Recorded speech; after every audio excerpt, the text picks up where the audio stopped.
This is the KC Show. I'm Kyle Cushman, and welcome into the season preview for the expansion Seattle Torrent. Their first game coming up today, if you're tuning in on the day that this was posted, on the road against the Vancouver Golden Knights, their fellow expansion team.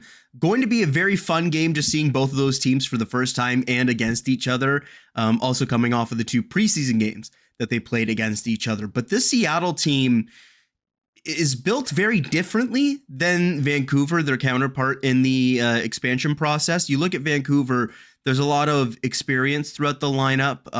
There is a lot of Minnesota on the lineup, and there's some good veteran pieces in the lineup. And then you look at Seattle, and you've got the veteran pieces up front, of course, in the Alex Carpenters and the Hillary Knights. But you look around the rest of the lineup, and there's a lot of youth on this team. Like, you look at just like the first round picks from 2024 that they snagged in the expansion process, and you've got Hannah Bilka there. You've got Julia Gosling. You've got Danielle Serdachny. You've got Kayla Barnes. And then you look throughout the rest of the lineup, and you've got some draft picks, of course, coming in from this past draft class. You've got some other players that are in their first or second year pro, even dating back to like before the PWHL. So this is a really intriguing group that is built kind of from the goaltending and the forwards. And then you look at Vancouver, and they really targeted a lot of defenders early on in their process. So very excited to get into this Torrent roster.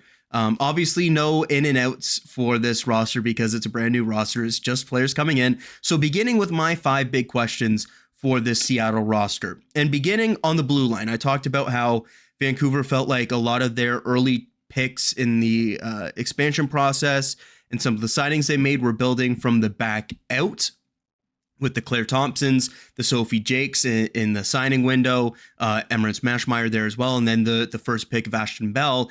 Less so for Seattle, it felt like, where Corrine Schroeder was one of I think one of, if not the last signing in the signing window, but then Kayla Barnes as well in the signing window. But then Aneta Taylorova drafted early in the expansion draft, Anna Wilgren there, Emily Brown there as well, Megan Carter, but not that same high end when you look at the forwards that they were able to get. When Alex Carpenter and Hillary Knight signed in that process, Danielle Serdachny as well, but then the draft picks of Hannah Bilka early on and Julia Gosling and Jessie Eldridge, all of that felt like the top 6 was almost more the focus versus the Golden Knights maybe targeting a bit more of their top 4.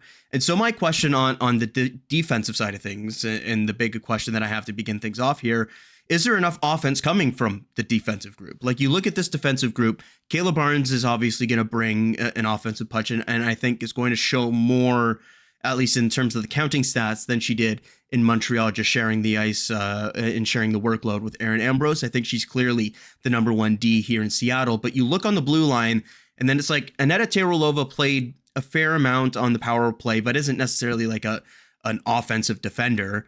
And then you look at the rest of the lineup, and it's like Megan Carter, more defense than offense. Emily Brown, definitely more defense than offense. Anna Wilgren, more defense than offense. Mariah Keopple, more defense than offense. So you've got Barnes at the top, but do you have enough offense coming from the rest of the defense group to be able to move the puck up the ice and get the puck up to your forwards, or just to complement those forwards in the offensive zone? You compare that to the expansion process for Vancouver, and you have offense and the defense from Claire Thompson and Ashton Bell and Sophie Jakes, and even somebody like Sydney Bart as well. Definitely more there for Vancouver.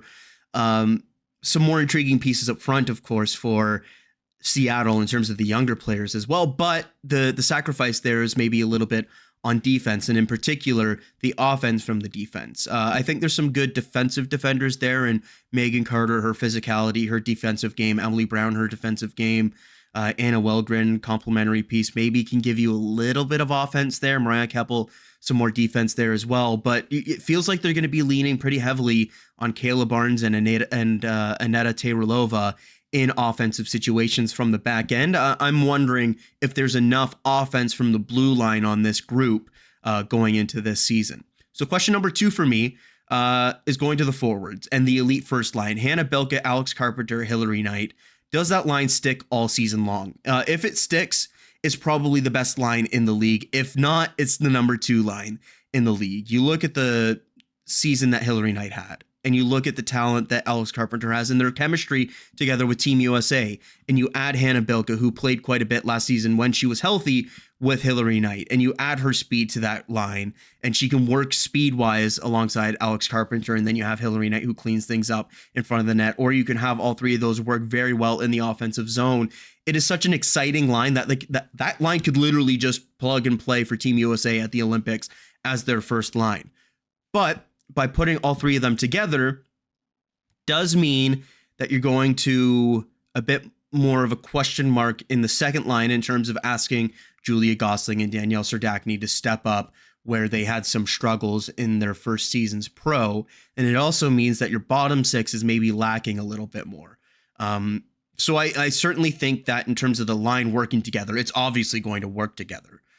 But the question is less about does the line stick in terms of the line working, and more so does the line stick in terms of does Steve O'Rourke and the rest of the staff feel that ultimately, as good as that top line can be, they need to spread the wealth a little bit more throughout the top nine, and maybe have Hannah Bilka on a different line, or maybe have Carpenter and Knight on different lines, so, things like that. Those are the things that I'm going to be watching for over the course of the season, because if the second line maybe doesn't click as well, or the third line doesn't click as well, and you need to kind of balance things out a little bit more, well, you can easily have Alex Carpenter slide onto a line with like Jessie Eldridge again, and have a Danielle Serdachny or a Julia Gosling step in between Bilka and Knight, or have Bilka go to a different line and have somebody else on the top line. Like, there's so many different things you can try out with the players on this roster.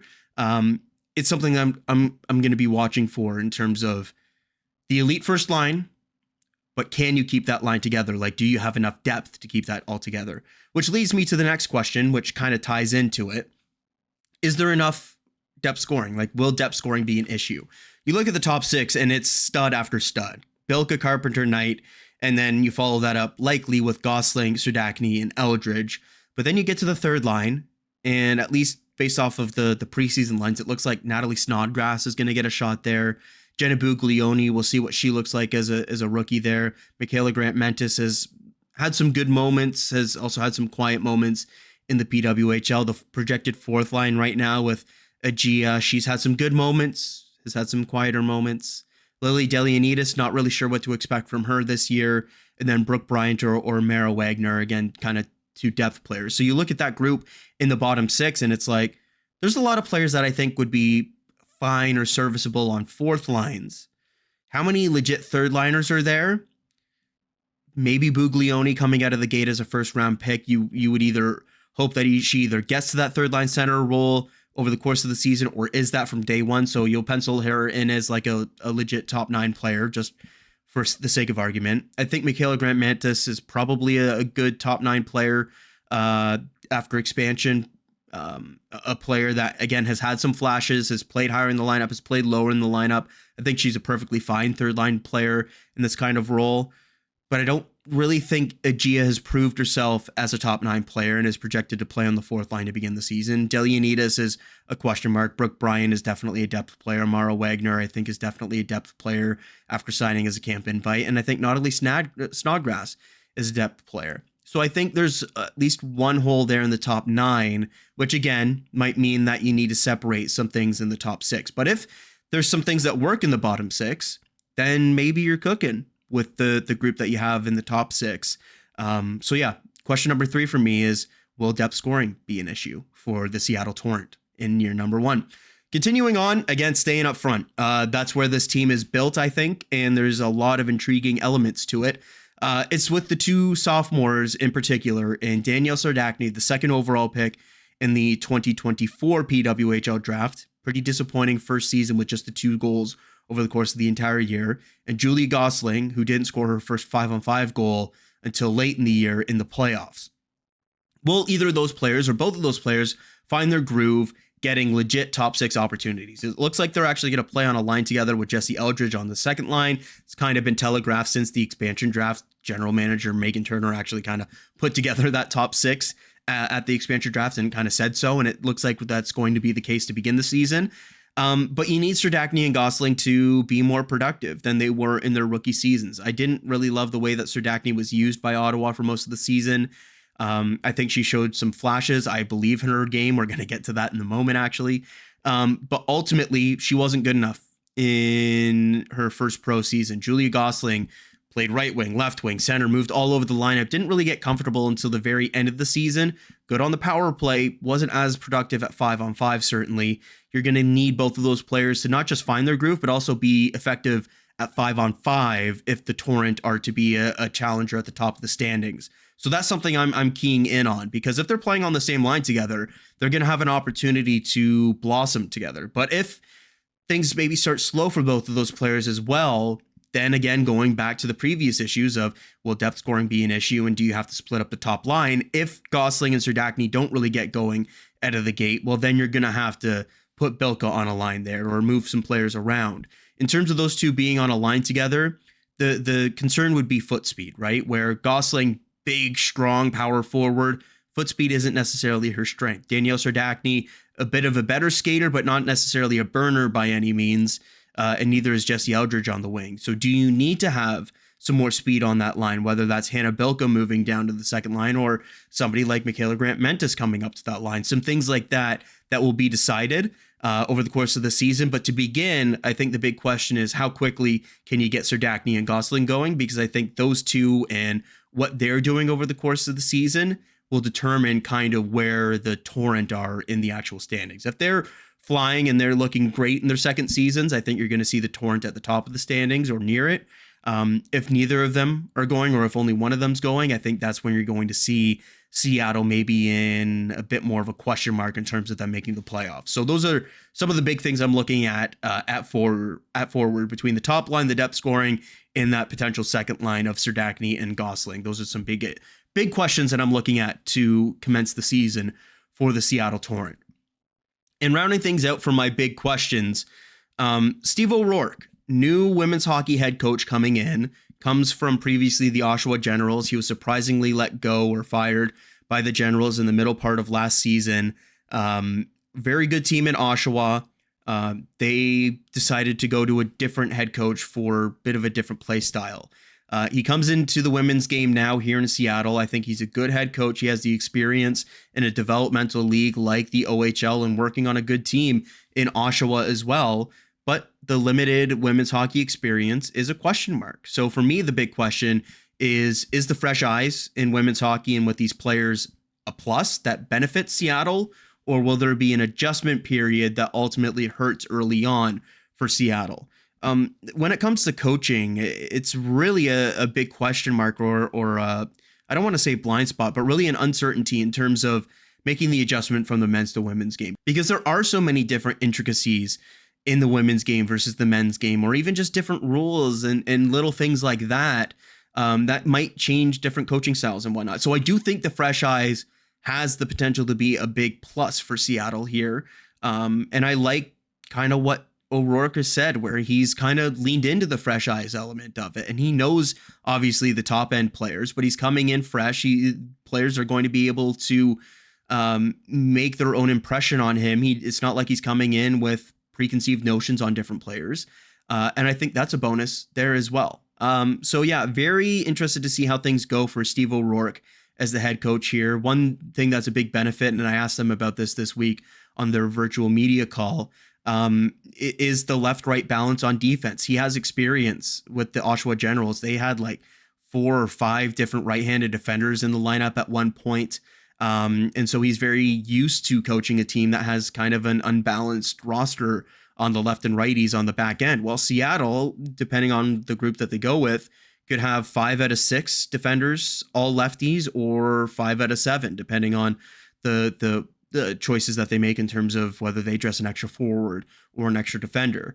And so the characteristics that he's looking for in the left-right balance and who can play their offside and some things like that, he at least has the background and the immediate knowledge of recent years of coaching in that kind of situation.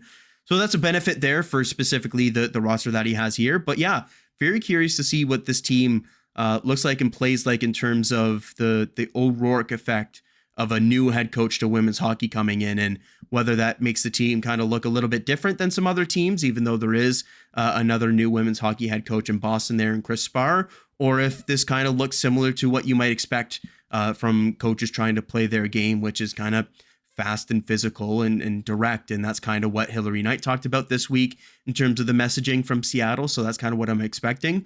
But I'm curious to see if there's any noticeable differences in what O'Rourke brings with fresh eyes to the women's game versus some other coaches that have been embedded in the women's game for years. So let's continue on to your questions. And one here from Beneath the Waves coming out of Seattle. And it's less about the Seattle roster individually here, more about bigger picture.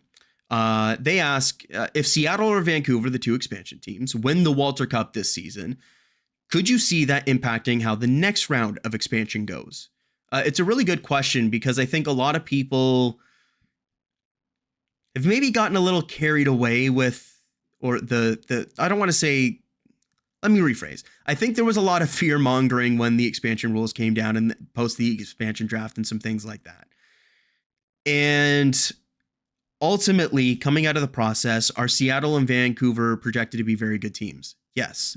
That's also why they had the rules set up the way they are. They want them to be competitive teams. They don't want them to be the 7th and 8th teams and kind of squander some of the excitement coming into those markets. Just because other leagues have set up expansion teams to fail for many years doesn't mean you have to do that as a league as well. If you think about it, going to a new market, you should want the team to be good right away to build up a fan base immediately, right? That just seems logical.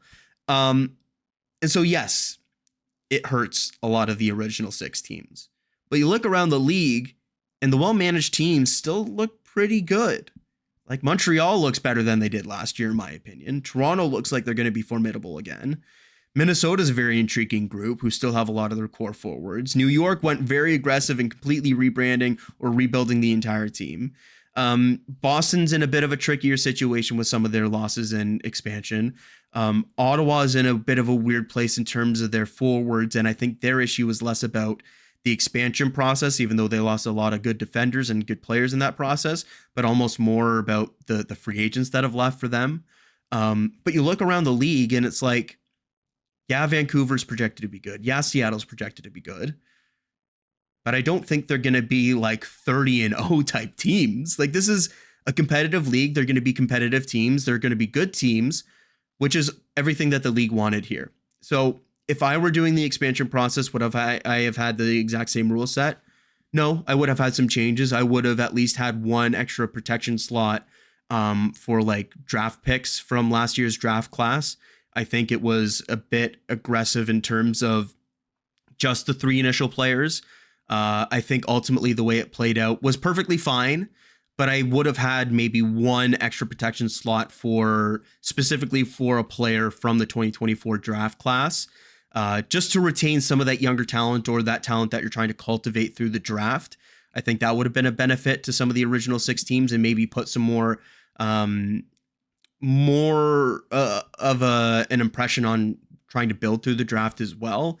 That's one thing I would have changed ultimately going into the future. And I think it's something that maybe should change in terms of trying to retain players through the draft process. I don't think all rookies should just kind of be up and available, some things like that. But ultimately, I have no issue with the teams that were built out of the expansion process. And I think if one of them wins the Walter Cup this season, I think the league will see that as a positive. They want these teams to be good. They want these teams to compete for the Walter Cup. It's why they set up the expansion process the way that they did. And I think the league would view that as certainly not a bad thing. So to the original question of if either of these expansion teams wins the Walter Cup, I don't think it will impact the next round of expansion in a significant way. If anything, I think it'll keep it pretty similar to the format that it was, because then when you're going to these new markets, you can market, hey, with this rule set in the expansion draft, we just had 1 team or 2 teams or whatever it is, not just make the playoffs, but win a Walter Cup or contend or whatever it is. And that's going to be great for business going into those new markets. Obviously, the big wrinkle in all of this is we don't really know what the timeline is for the Walter Group in terms of keeping all these teams in-house, when they want to sell out these franchises, all of that sort of thing. That's a big kind of question mark going forwards. But as long as it's all in-house and it's all owned by the Walter Group, I think we'll probably see this kind of aggressive expansion going forwards. And again, going into next year when we expect either 2 to 4 teams being added, the format is probably going to be similar and maybe even more difficult, depending on how many players are signed into the next seasons and some things like that. Like you look at what Toronto has under contract into the future, just as an example here. You got Spooner, Comfort, Gentry, Shelton, and McPherson under contract into 2026. And then you've also got the rookies. Those would be like Hannah Baskin, Sarah Jalmerson, Clara Van Weeren, Kiara Zanin, as players that have their rights through 2026, 27 as well. So they would be eligible in an expansion process. But like you wouldn't, as it stands, wouldn't have to protect a Renata Fast because she's not under contract for the following season. You wouldn't have to protect an Emma Malte, a Blair Turnbull. Obviously, it's different depending on the team because there's a team like the New York Science who have pretty much everyone either under contract or their rights through 2026, 27. So it's not completely equal across the league. But we'd probably see a pretty similar expansion set of rules. And then we'll see what it looks like going into the entry draft. Because the one thing that could change things up a little bit is this past entry draft wasn't viewed as high end as the previous years. You had Kaltunkova, who's a very good player. You had Casey O'Brien. You have Haley Wynn. Like you have some good players there, but you don't have the impact of a Sarah Fillier or the impact that we were expecting of a Danielle Serdachny or Kayla Barnes or some players like that. Like there's some comparable pieces there. But you look at this upcoming draft and you've got basically, I don't know, like 6 to 10 different players that are all first round caliber players coming in the draft. You have legit franchise changers and Caroline Harvey and Layla Edwards and Abby Murphy and Tessa Janicki and Lacey Eden and all these great players. I'm probably forgetting a couple off the top of my head. You have all these great players coming in. And then there's the question mark of how many Europeans come over after the Olympics and enter the draft. And does a Nieminen come over? Does a Holopainen come over? All of those sort of things that could have this as an elite draft class. So if that is the case, does the league then maybe have more stringent rules in the expansion draft and have those expansion teams pick at the top of the draft? Or do they keep it the same where you have maybe a bit more of a favorable expansion draft for the incoming teams, and then have them pick at the end of the first round and have those elite talents like your Harveys and Murphys and all of those types of players go to the established franchises? That's the other kind of alternative here as well. So I think ultimately, again, going back to the question, I don't think that the performances of Vancouver and Seattle will really significantly impact the future expansion processes because they want these teams to be competitive. The only way that it would significantly change their future plans, I think, in terms of the expansion process and what they do for the draft and the signing period and all of that, the only way I see it changing significantly is if Seattle and Vancouver are 1-2 in the regular season with ridiculous records, mop the floor in the playoffs and face off in the Walter Cup final and one of them wins it. But I don't see that happening. I just don't see any way that these two teams are going to be that far and away better than everyone else. In fact, I have Montreal as my Walter Cup winner. I mentioned that in the Victoire preview. I don't think that both Vancouver and Seattle are going to be so dominant that the league completely changes course in that regard. I think they're going to be good teams. I think they're going to be competitive teams. I think they're going to be very well in the mix for the playoffs. I think one of them might end up winning the Walter Cup, but I don't think any of that will change the kind of overall thought from the league in terms of their expansion things going forward. I think a lot of that is kind of fan driven, with people not wanting to lose their favorite players, which makes sense. But ultimately, for a league that's trying to grow like this and have teams that are competitive around the league, going from 6 to 8 teams means that you're going to have an aggressive expansion process. And again, the point I made earlier is the one change that I would make is I would have an extra protection slot specifically for one player from the previous draft class, so that some teams are retaining some younger talent or some more inexpensive contracts and some things like that. I think that would be a benefit that would maybe make things a little more equal for the expansion process. But overall, I don't expect things to change in any significant way, even if Seattle or Vancouver go ahead and win the Walter Cup. So now moving on to one of my favorite segments here, My Gals, talking about the players that I particularly believe in, players that I enjoy watching that are in more depth roles that maybe don't get the same eyeballs as some of the star players, some things like that, or players that I believe can move into higher roles and succeed in higher roles.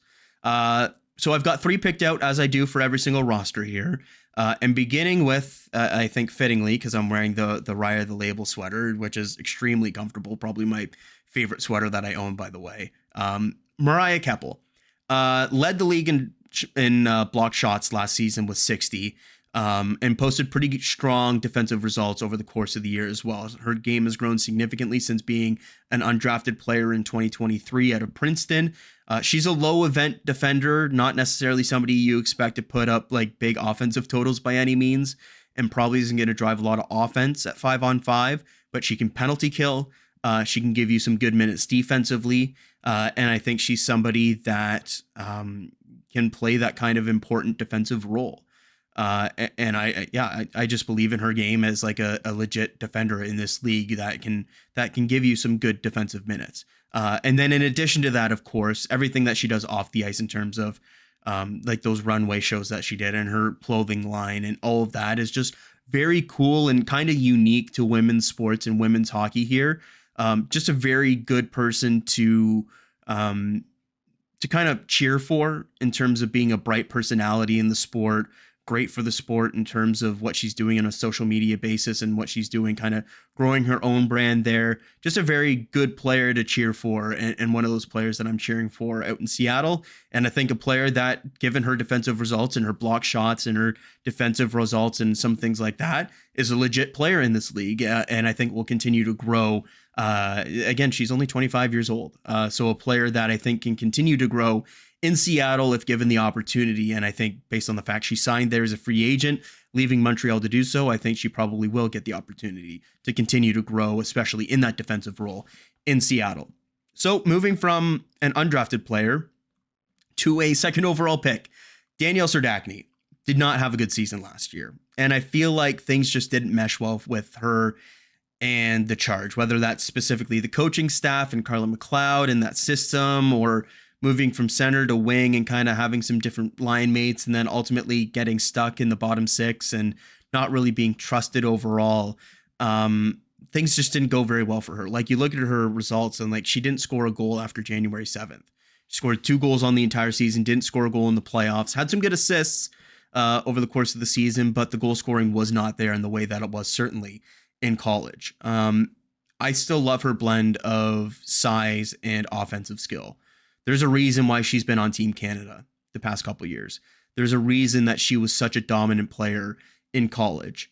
I think that given the way that this roster breaks down, she's clearly going to be in the top 6 all season long. I love the fact that she's going to get to learn from 2 kind of power forward types as well. And obviously Hillary Knight, but also Jesse Eldridge and Julie Gosling will get to learn there as well. I just look at the offensive skill there, the offensive pedigree that Serdachny has, and the fact that she's lined up to play center full time this season, which is the position she played in college.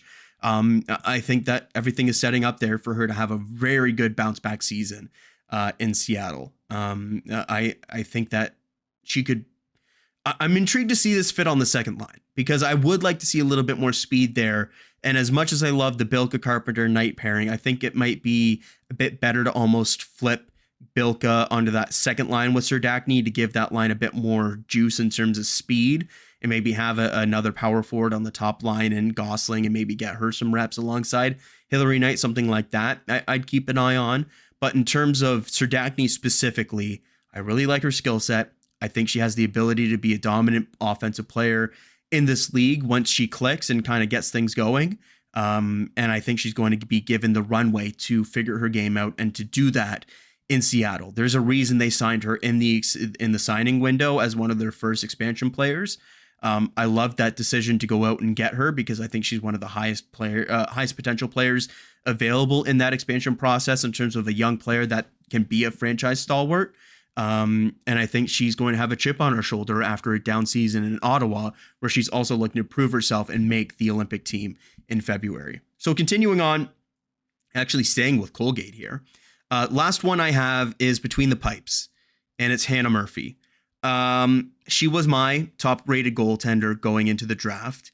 I thought it was a perfectly good pick for Seattle to make at the end of the second round there in terms of just getting best player available.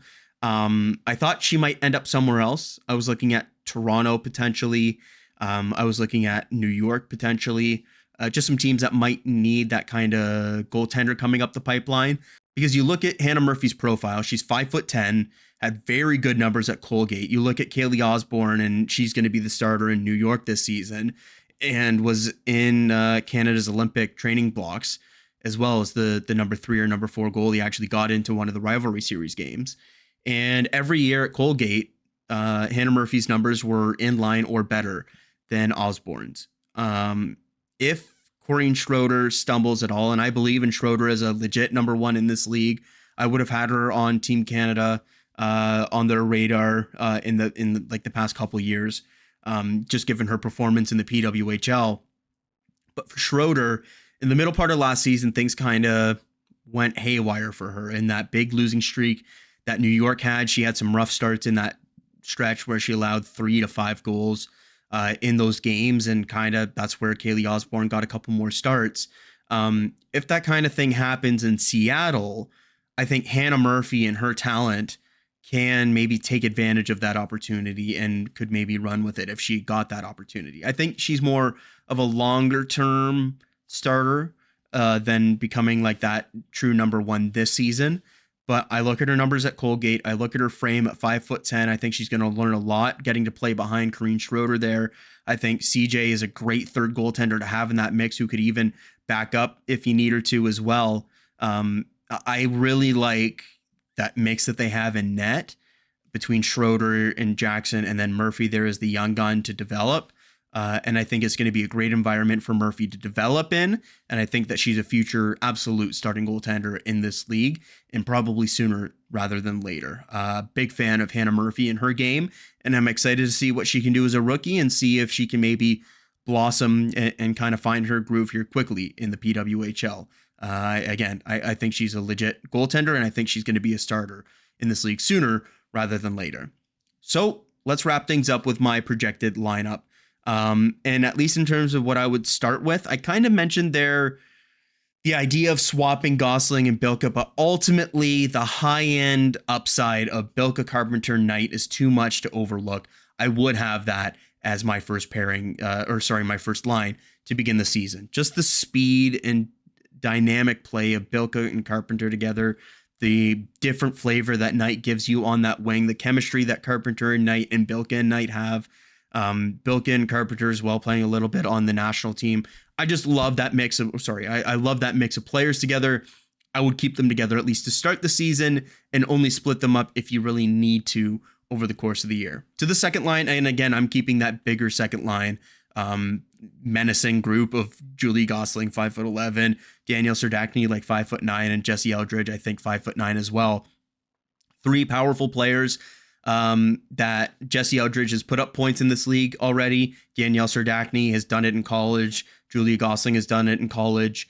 And 2 players you would expect to be able to do it at this level sooner, again, rather than later. I believe in Danielle Serdachny. I believe in Julia Gosling. They were first-round picks for a reason, and I think that they're going to really show themselves as top 6 players this season with that opportunity. Again, you might have to mix and match a little bit. Maybe Serdachny with Bilka and Knight, and Carpenter as a bit more of an different center with Gosling and Eldridge. That could be an easy swap you make. You could easily swap Bilka and Gosling, some things like that you can mix and match in this top 6. But ultimately, I would start Bilka-Carpenter-Knight, Gosling, Serdachny, Eldridge, which brings me to the third line. It looks like Natalie Snodgrass might get that opportunity to begin the season on the third line, just based on some training camp stuff, some preseason lines, some things like that.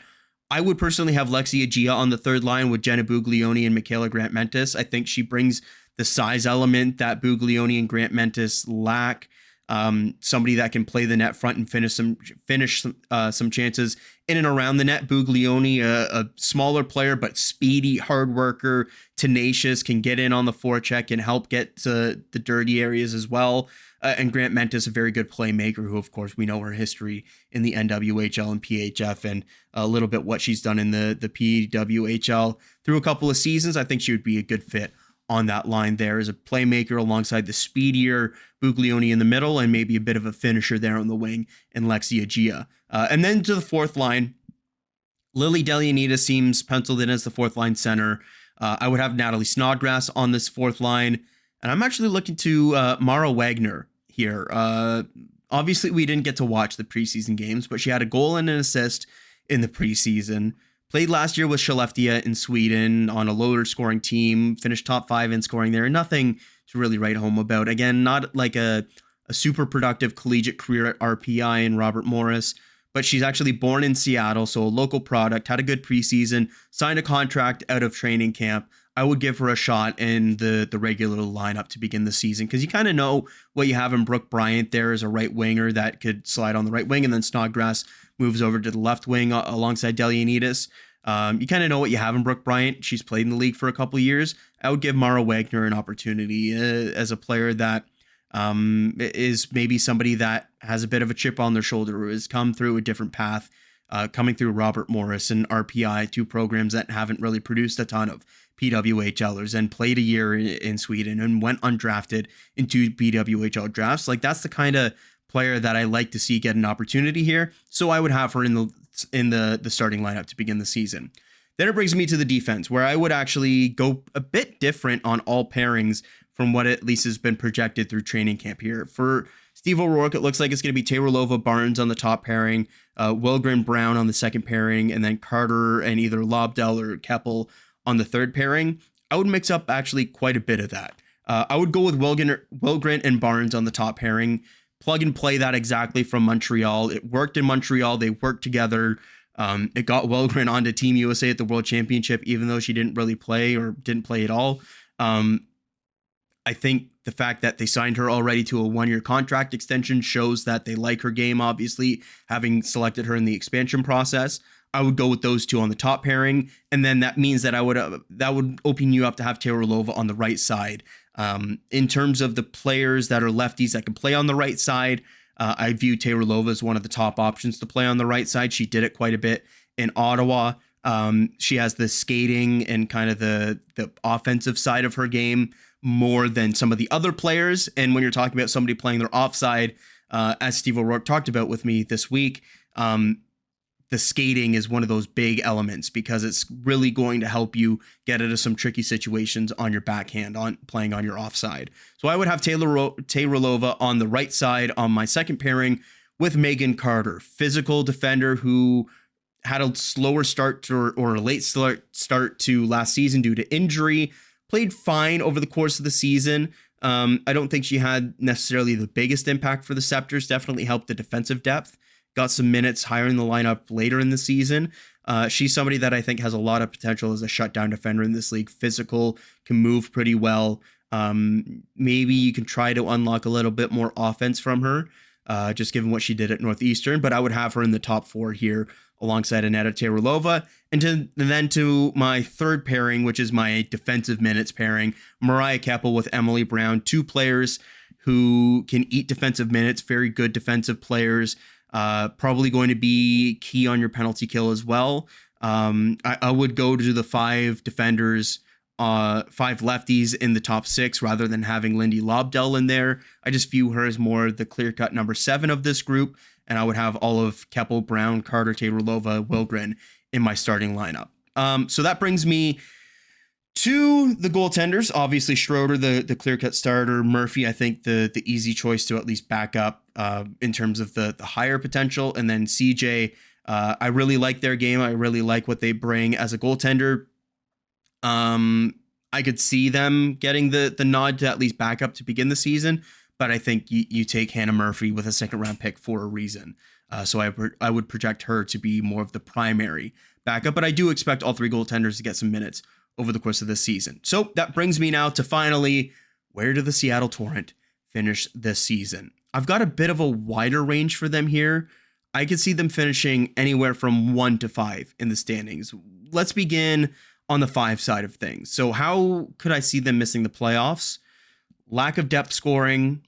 Serdachny, Gosling continue to struggle to find their groove at 5-on-5 in the league, and you don't get enough offense from the blue line. That's kind of the mix that I could see in terms of a worst case of them still being a competitive team, still battling for that final playoff spot, but ultimately coming up short and maybe missing out to a Minnesota or a Toronto, or an upstart Ottawa or some teams like that. So ultimately, I would have on the low end, Seattle just barely missing the playoffs in the number 5 seed. On the flip side, I've got them as high as number 1 here. So why do I have them as high as number 1? Corrine Schroeder, when she's on her game, has proven herself to be one of the elite goaltenders in the league. You look at her shutout numbers are best in the league's history. A goaltender that hasn't also played on a team that has been as competitive as Seattle projects to be, just with New York being at the bottom of the standings in both seasons. So you've got that bonus there. If Kayla Barnes really finds like her ability to be the number 1 defender on this team, and you have a Megan Carter or an Anna Wilgren or a Mariah Keppel kind of step up alongside a veteran like Taylor, then you have a well-rounded defensive group. And then I think the big X factor for me is you've got Carpenter and Knight there, 2 MVP candidates.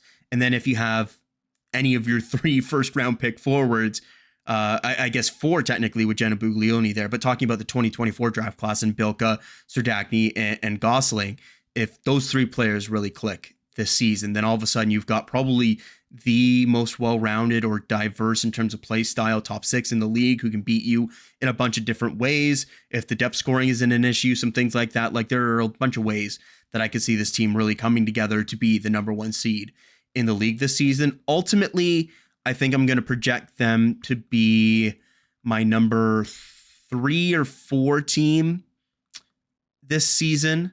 I think they make the playoffs. I think both Vancouver and Seattle make the playoffs. And then I think they're joined this season, just kind of talking through my playoff predictions, by Toronto and Montreal is the number 2 seed, I said in my preview there. So yeah, I've got both expansion teams making the playoffs. I've got Seattle finishing probably the 3 seed in kind of my predictions here. I'm going to finalize those today and post them online. So be sure to check those out on my Twitter feed. I don't have Seattle winning the Walter Cup. I do have Montreal still winning the Walter Cup, but I think this is going to be a good team that is going to give teams a lot of trouble, just given the diverse group of forwards that they have, especially in the top 6, like the speed element that you have of Carpenter and Bilka, and the size element and of Gosling and Serdachny and Eldridge and Knight, and some of the speed you have in the bottom 6 as well. It's a team that I don't really see being built similarly to anybody else in the league in terms of the mix that they kind of look like they're going to have. And I think that's going to make them a uniquely fun team this upcoming season. I think they're going to be good. I think they're going to finish in a playoff spot. So that's going to do it for this preview for the Seattle Torrent. Again, their first game, if you're watching this the day that this comes out, later tonight against the Vancouver Golden Eyes. If you're watching this later on, well, then you probably already watched that game. So thank you for tuning in. If you haven't already, check out some of the other season previews. Got a couple more coming up over the course of the weekend in New York and Ottawa, but you can check out any of the other 5 previews now on my channel here. Be sure to check out any of my stuff on Twitter. That's where you're going to find me primarily, trying to post a little bit throughout the season on Instagram and TikTok as well. So thank you for tuning in. Hope you enjoy the Seattle Torrent this season. I think that barn out in Seattle is going to be rocking. Remember, it's the Pirate Bay, not just Climate Pledge Arena now. Shout out the Torrent name. Gonna make for some fun jokes and puns over the course of the season. Okay, let's get out of here. Let's enjoy some hockey tonight. Take care and have a good one, and I'll catch you next time.